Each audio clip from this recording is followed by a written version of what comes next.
ඔබ යලිත් news first සමග.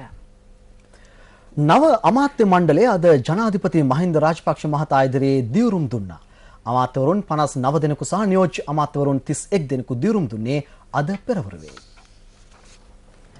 ශ්‍රී ලාංකේය ජාතියේ නව අමාත්‍යවරුන් දියුරුම් දීම වෙනුවෙන් වූ උත්සවය අද පැවැත්වුණේ ජනාධිපති ලේකම් කාර්යාලයේදී. ගියවර අමාත්‍ය මණ්ඩලයට අමාත්‍යවරුන් 37 දෙනෙකු හා නියෝජ්‍ය අමාත්‍යවරුන් 39 දෙනෙකු ඇතුළත් වුණා. ඒ අනුව එම අමාත්‍ය මණ්ඩලයේ සිටි අමාත්‍ය හා නියෝජ්‍ය අමාත්‍යවරු ගණන 76ක්. මෙවර එය 90ක් දක්වා ඉහළ ගොස් තිබෙනවා.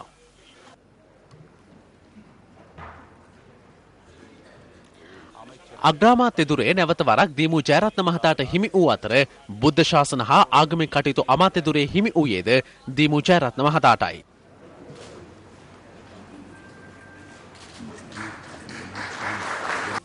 මෙවර අමාත්‍ය මණ්ඩලයේ විශේෂත්වය වන්නේ ජ්‍යෙෂ්ඨ අමාත්‍යවරුන් 9 දෙනෙකු නම් කිරීමයි. பதவி பிரமாணம் செய்து கொள்கிறார்.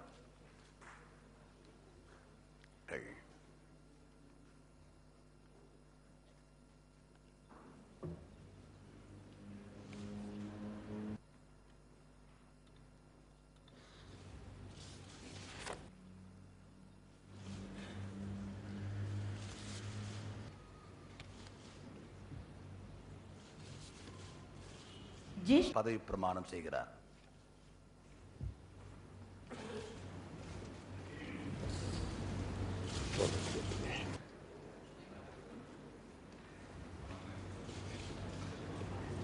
ජ්‍යෙෂ්ඨ අමාත්‍යවරුන්ගෙන් පසු සෙසු අමාත්‍යවරුන් ජනාධිපතිතුමා ඉදිරියේ දියුරුම් දුන්නා.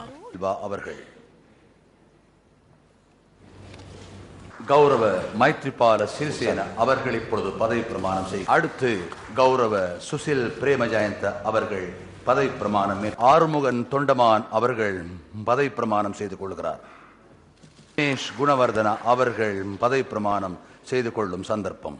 பதவி பிரமாணம் மேற்கொள்ள போகிறார் கௌரவ டக்ளஸ் தேவானந்தா அவர்கள். அதாவுல்லா அவர்கள் பதவி பிரமாணம் செய்து கொள்கிறார்.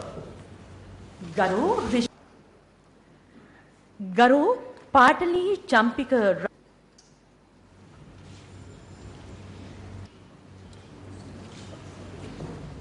පැවති අමාත්‍ය මණ්ඩලය සමග සැසඳීමේදී මෙවර වෙනස්කම් කිහිපයක් සිදුව ඇති ආකාරය දක්නට ලැබෙනවා.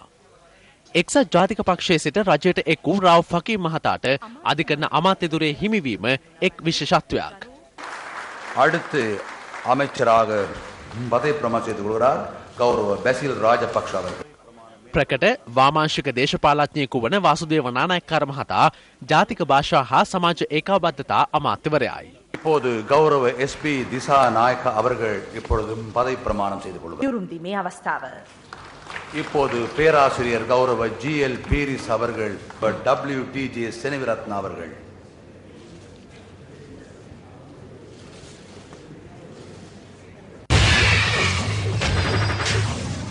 අමාත්‍යවරු හා නියෝජ්‍ය අමාත්‍යවරු දියුරුම් දීමේ තවත් තොරතුරු රාත්‍රී 10ට. අමාත්‍ය මණ්ඩලයේ දියුරුම් දීමෙන් පසුව ඔවුන් ඇමතු ජනාධිපතිතුමා පැවසුවේ රටේ ජනතාව වෙනුවෙන් මාතෘ භූමියට යුතුයකම් ඉටු කළ යුතු බවයි. ජනතාව අපේ බලාපොරොත්තු වෙන්නේ බොහෝ ආටෝප නෙවෙයි.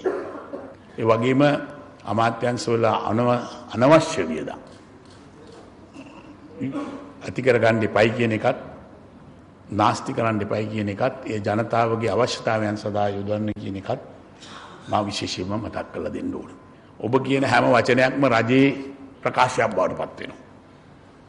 ඒක නිසා ඒ වචන පාවිච්චි කිරීමේදී සංවරයෙන් යුක්තව සමගියෙන් කටයුතු කරන්නට පුරුදු විය යුතුයි. එකින් එක මාරු වෙන අමාත්‍යාංශවල විවේචන අවශ්‍ය වෙන්නේ නැහැ. මේ අතර මෙතෙක් නියෝජ්‍ය කතානායක ධූරයේ හෙබ වූ පියංකර ජයරත්න මහතා සිවිල් ගුවන් සේවා නව අමාත්‍යවරයා ලෙස අද දියුරුම් දුන්නා. ජයරත්න මහතා අද පසුරුවේ පාර්ලිමේන්තුවේදී දියුරුම් දුන්නේ ජනාධිපති මහින්ද රාජපක්ෂ මහතා ඉදිරියේ. ජයරත්න මහතාගේ දියුරුම් දීමත් සමග අමාත්‍ය මණ්ඩලයේ සංඛ්‍යාව 60ක් වී තිබෙනවා.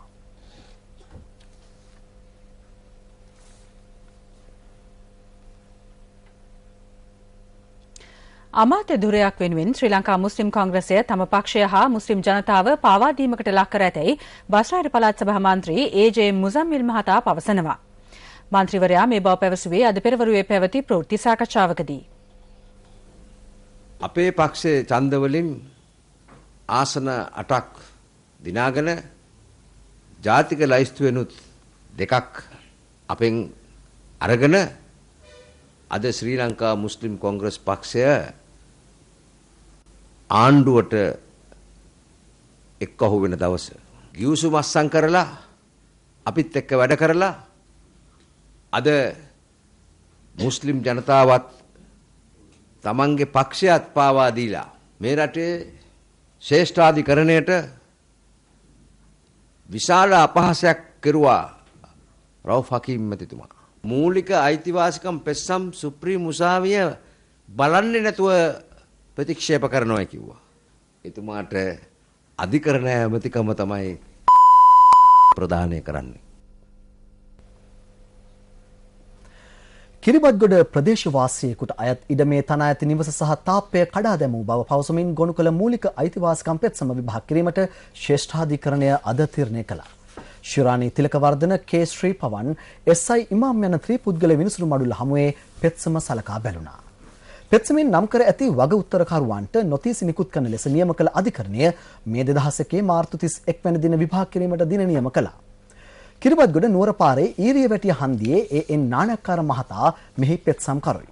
කැලණිය ප්‍රාදේශීය සභාපති, එහි ලේකම්, ගම්පහ පළාත් පාලන කොමසාරිස්, කිරිබත්ගොඩ ප්‍රධාන පොලිස් පරීක්ෂක, සමගි ත්‍රිරෝද රථ සංවිධානයේ ත්‍රිරෝද රියදුරන් දෙදෙනෙක් මෙන්ම මහමාර්ග නියෝජ්‍ය අමාත්‍ය මර්වින් සිල්වා මහතා සහ නීතිපතිවරයා මෙම පෙත්සමෙන් වග උත්තරකරුවන් කර තිබෙනවා.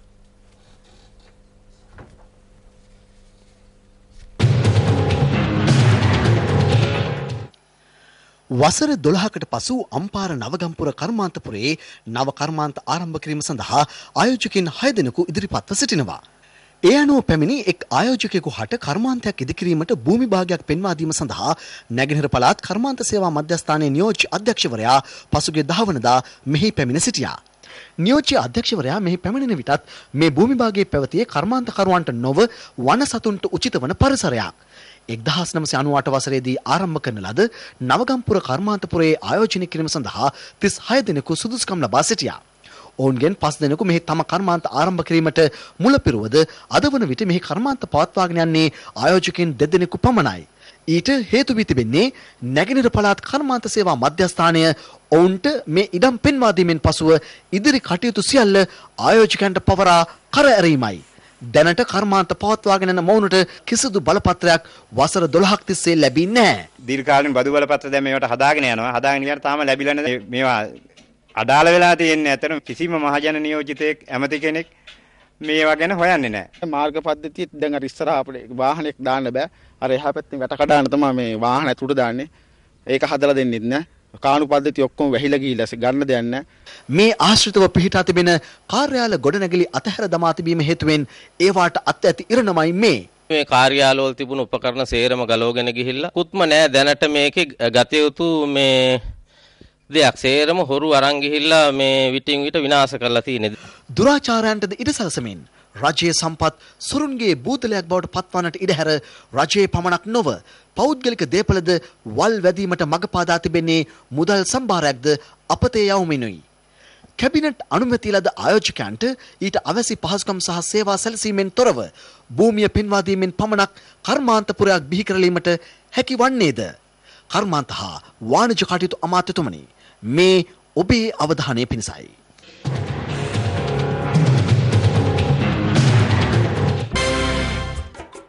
අපේ මුළු රටවටේම තියෙන මහසයුර. නමුත් අපෙන් කීයෙන් කී දෙනාටද හරියට පීනන්න පුළුවන්. මහසයුරේ අසිරේ විඳගන්න එන අය අනතුරටපත් වෙන අවස්ථා අපට ඕන තරම් අහන්න දකින්න පුළුවන්. මේ තත්ත්වය අවම කරගන්නත් ස්වභාවික විපත්වලදී තම ජීවිතය වගේම අන්‍යයන්ගේ ජීවිතත් ආරක්ෂා කරන්න පුහුණු කඳවුරක් මාතරදී පැවැත්වුණා. කඳවුර සංවිධානය කළේ මාතර පොල්හෙන්ගොඩ මුහුදු තීරයේදී මාතර තංගල්ල වැලිගම පොලිස් පුහුණු හා ජීවිත ආරක්ෂක පුහුණු ඒකකවල නිලධාරි මහත්වරුන්. අවට ගම්මානවල ලොකු කුඩා ගැහැණු පිරිමි ભેදයකින් තොරව 100කට ආසන්න පිරිසක් හරියට පීනන්න ඉගෙන ගන්න ඇවිත් හිටියා. ඔන්න දැන් පුහුණුව හමාර කරපු කට්ටිය කිසිම බයක් සැකක් නැතුව මහ මුහුදට බැහැලා අගේට පීනනවා. පුහුණුව නිම කළ අයට සහතික පත්‍රයකුත් ලබා දුන්නා. ඕනෑම පොලිසියක හොඳ වැඩ කරන හොඳ නිලධාරි මහත්තුරු පිරිසකුත් ඉන්නවා කියලා ගම්මු මේ අවස්ථාවේදී ගමේ පුවත්වලට කිව්වා.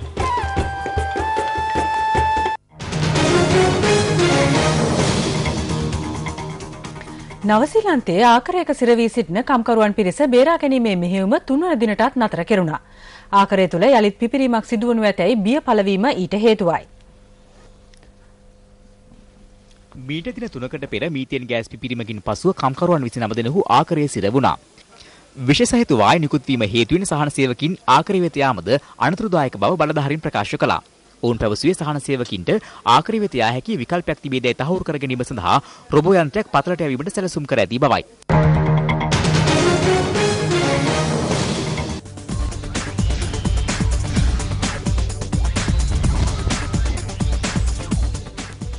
දැන් ක්‍රීඩාපුවත්.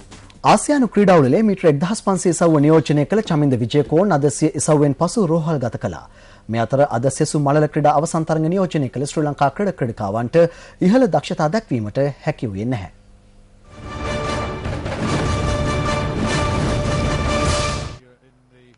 පදක්කමක් බලාපොරොත්තුවෙන් සිටි පිරිමි මීටර 1500 ඉසව්ව සඳහා අද තරඟ වැදුණු චමින්ද විජේකෝන්ට මූලික වටයේදී හිමි වූයේ 6 වෙනි ස්ථානයයි. තරඟයේ අතරතුර පාදයේ ආබාධයකට ලක් වූ ඔහු ඉන් අනතුරුව රෝහල්ගත කළ බව අප වාර්තාකරු ප්‍රකාශ කළා. මේ අතර මීටර 400 කාන්තා අවසන් තරඟයට සහභාගී වූ චන්ද්‍රිකා සුභාෂිනීට හිමි වුණේ 8 වන ස්ථානයයි. ඒ වාර්තා කළ කාලය තත්පර 55.05ක්.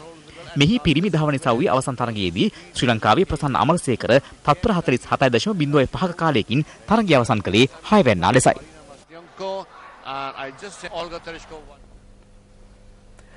කුරුණෑගල දිස්ත්‍රික්කයේ ප්‍රදේශ කිහිපයකට ඊයේ පස්වරුවේ සිට ඇදහැළුණු ධාරානිපාත වර්ෂාව හේතුවෙන් දෛනික කටයුතු වලට බාධා එල්ල වුණා.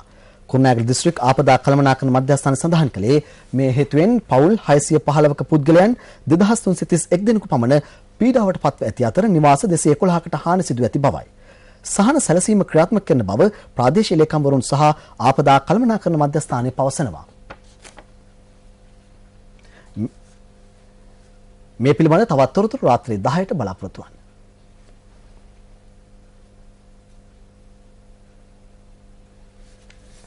ඒ පුතත් සමගින් අද රාත්‍රී 7 ප්‍රධාන ප්‍රවෘත්ති ප්‍රකාශය අවසන් වෙනවා. අපගේ ඊළඟ ප්‍රධාන ප්‍රවෘත්ති ප්‍රකාශය රාත්‍රී 10ට.